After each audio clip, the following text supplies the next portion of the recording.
Hello guys, welcome to the 13th session of Blazor tutorials for beginners. In this session, we will learn event handling for Blazor components. Blazor component supports event handling feature. It supports various kind of events such as on-click, on-change, on-focus, on-key-press, on-load, etc. just like JavaScript. We will use some of them throughout the series.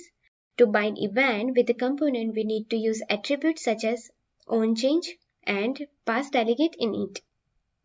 In this session, I'm going to create a component containing one button and one label. When the user clicks on the button, it will display hello in a label. If the user again clicks on it, then it will display hello world. This button will act as a toggle button, so it will either display a hello or hello world based on a button's click. Create a new folder for session 13. For this, let's create a new component, Event Handle Demo. Now add page directive for Event Handle Demo.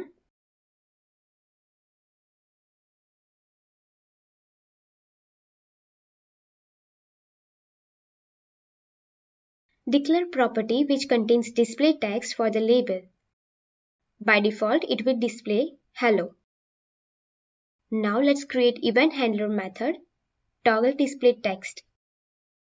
Here we will listen to the on-click event. It will pass UI mouse event args and set display text based on its current value.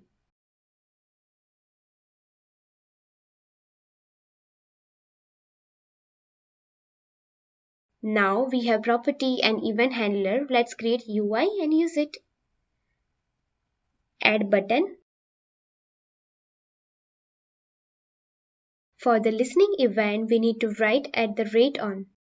Here is a list of the events supported by Blazor components. We are interested in on-click. Specify a method for the listeners.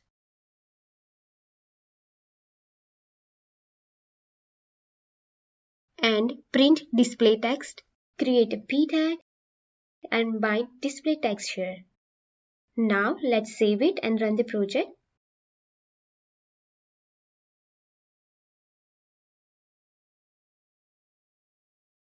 Open the event handler demo.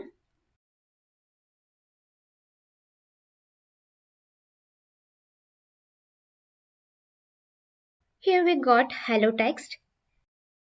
Click on the button, it changes to hello world. Again click on the button, it will be changed in hello. Here we got updated text automatically from the event handler. We do not need to write any code for update UI. Let's see what we have learned in this session. Blazor supports an event like JavaScript. Here is a list of event and event argument class that we will get in the event handler. We have used click event of the mouse. We will get UI mouse event args. Here is a simple example of an event that we have created. For the binding event, we need to specify the event in the attribute. And here is its handler. In the next session, we will learn to pass the handler from parent control. Thanks for watching this video. If you have any doubts, please